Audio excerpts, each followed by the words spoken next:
Should you practice boat pose or Navasana with a straight spine, your chest lifted, shoulders back? Or is it okay to let the back round a little bit? Yoga teachers commonly teach that pose with cues like straighten your spine, lift your chest, shoulders back. But is that really the best way to practice the pose? That's what I'd like to talk about in this video today. Just to give you a little hint, you might have heard a difference in the quality of my voice between the first version of Navasana and the second. Hi, I'm Joe. I post videos on yoga, fitness, anatomy, physiology, and movement science to help you understand how your body moves and how it can move better. So if you'd like to see more videos like this, please be sure to click on the subscribe button. Okay, let's dive into Navasana or boat pose. This pose works the hip flexors.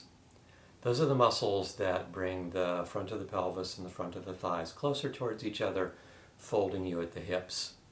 It's often thought of as an abdominal exercise, and although your abdominal muscles do play a supporting role, they don't attach to your thighs, so they're not really able to bring your legs closer towards your trunk. That's the job of the hip flexors. So let's look at the anatomy of the hip flexor muscles. The major hip flexor muscle is a muscle called the Iliopsoas. So the Iliopsoas consists of two muscles. One is called the iliacus. It runs from the inside of the upper rim of the pelvis here, this part called the ilium, and it attaches to the inner upper thigh bone here.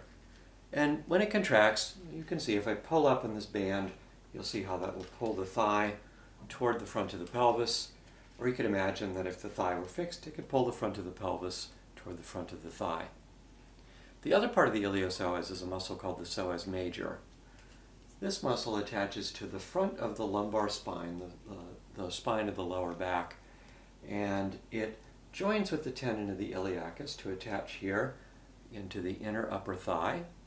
And you can see that when this muscle contracts, it would do more or less the same thing. It will pull the thigh bone toward the front of the lumbar spine, or towards the trunk, or it will pull the trunk towards the thigh, which is of course what we're doing in Navasana. The other major hip flexor that's important in Navasana is one of the quadriceps muscles, the large muscles on the front of your thigh that straighten your knee.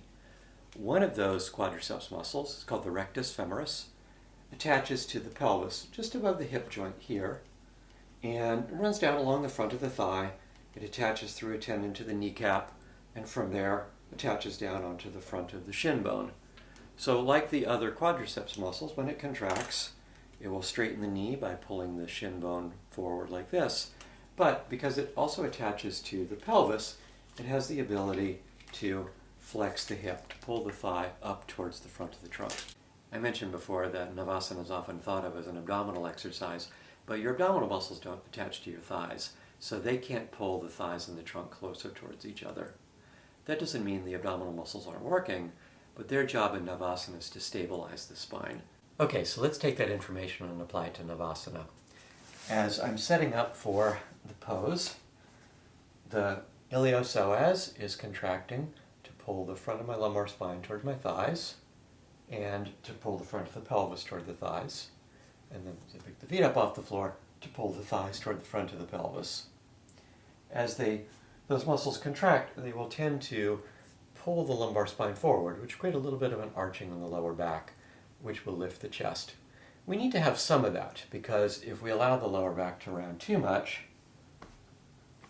we'd roll backward. What about the rectus femoris? Remember, that muscle attaches to the front of the pelvis below your knees.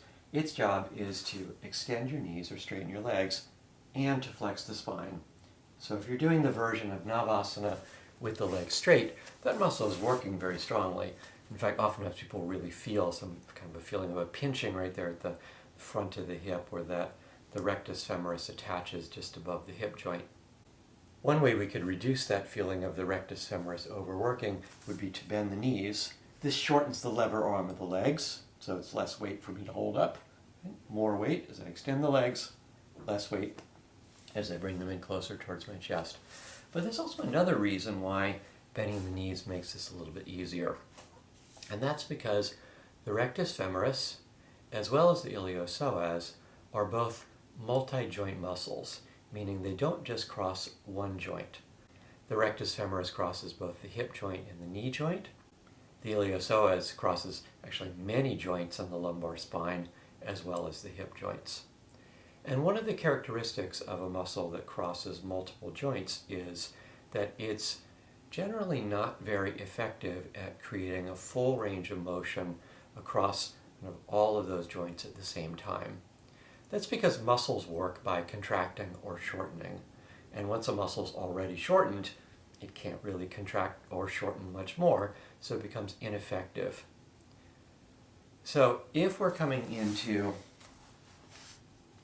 Navasana with the legs straight, then the rectus femoris is working to straighten my knees and to flex my hips. I'm asking it to work across both joints at the same time. And that's a challenge because it's not so effective at being able to create both of those actions at the same time. Fortunately, it's also got the iliopsoas working. But remember, the iliopsoas is a two-joint muscle. And so if I'm overarching in my lower back, as I'm coming into the pose, that's actually shortening the iliopsoas. It's pulling the lumbar spine and the thighs closer towards each other, which again can make it less effective as a hip flexor.